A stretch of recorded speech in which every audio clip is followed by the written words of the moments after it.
Donc, discours sur le whisky. Je peux vous donner un peu les différents types de whisky qu'on va citer. Le single malt, le pure malt, le blended scotch. En termes techniques, distillerie, assemblage, finish, maturation. Une marque à la fin, Pernod Ricard. Et pour les autres marques de whisky, vous ferez appel à vos compétences en la matière. Mesdames et messieurs, j'aimerais vous parler aujourd'hui du whisky et plus particulièrement vous donner quelques conseils pour vous faire passer pour un fin connaisseur et briller en société. Il y a pour cela 7 étapes. La première est primordiale, car si vous la ratez, cela aura des conséquences irréversibles sur la suite de votre démonstration. Il s'agit de prononcer le nom du whisky sans bafouiller. Les noms des distilleries écossaises dérivent le plus souvent du gaélique, parfois influencé par le scandinave, puis anglicisé. La prononciation peut donc être parfois très éloignée de l'orthographe. Si vous allez dans un bar et que vous commandez un Glenfiddich, vous révélerez immédiatement que vous n'êtes qu'un novice en la matière. Et c'est là une information bien dommage pour les Français qui ont des difficultés, disons, biologiques à prononcer l'anglais et les langues étrangères en général. Vous aurez donc l'obligeance de commander un Glenfiddich ou un Jameson et non un Jameson. Il s'agit ensuite de savoir déchiffrer l'étiquette. Le chiffre précédant un pourcentage indique le taux d'alcool. Un whisky ne peut pas avoir un taux inférieur à 40%, mais il peut grimper bien au-delà. Certaines bouteilles affichent également l'âge du whisky. Mais il semble que cette tendance tende à disparaître car les distilleries ont du mal à maintenir les stocks face à la demande mondiale galopante. Il faut savoir que le chiffre indiqué correspond à l'âge du plus jeune whisky entrant dans la composition de la bouteille. Concrètement, dans une bouteille de Grant 25 ans, le plus jeune whisky a 25 ans, mais le plus âgé date de 1964. Troisième astuce, maîtriser la terminologie. Alors, single malt ou blend?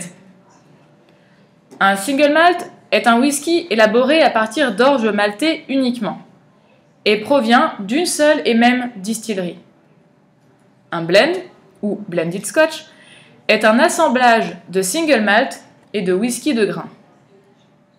Le pure malt, lui, est un concept marketing.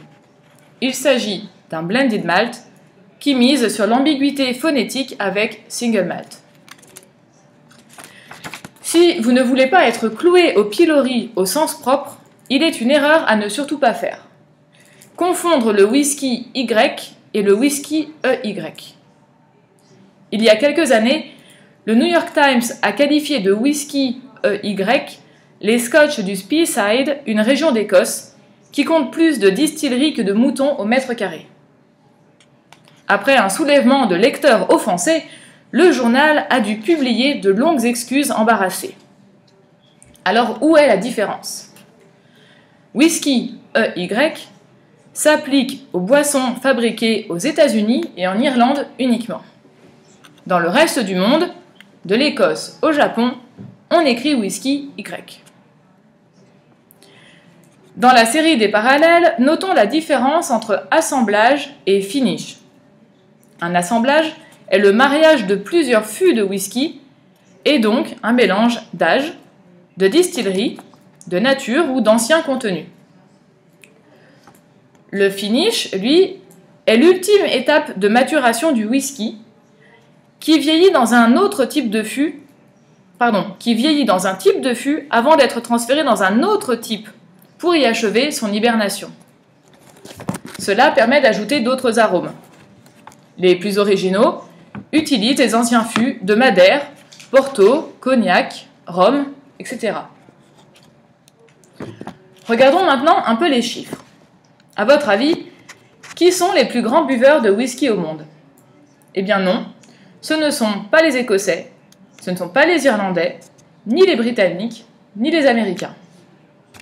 Les plus grands siffleurs de whisky au monde sont les Français, que ce soit en volume global ou en litres consommés par habitant.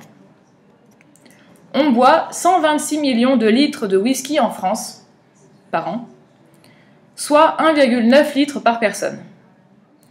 Certes, vous me direz que c'est bien peu, à côté des 13,9 litres de vodka que descend un Russe sur la même période. En France, le single malt le plus vendu est l'Aberlour. Mais 95% des ventes sont des blends. Et là, c'est William Peel qui est en tête des ventes. À l'échelle mondiale, le leader incontesté des blends est Johnnie Walker, tandis que Glenfiddich est en tête du classement des ventes de single malt. Enfin, dernière information, le whisky Made in France existe.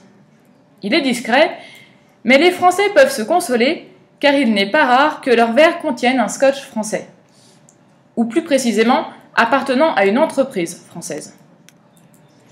En effet, les grands groupes tricolores ont fait main basse sur une bonne partie de la production écossaise.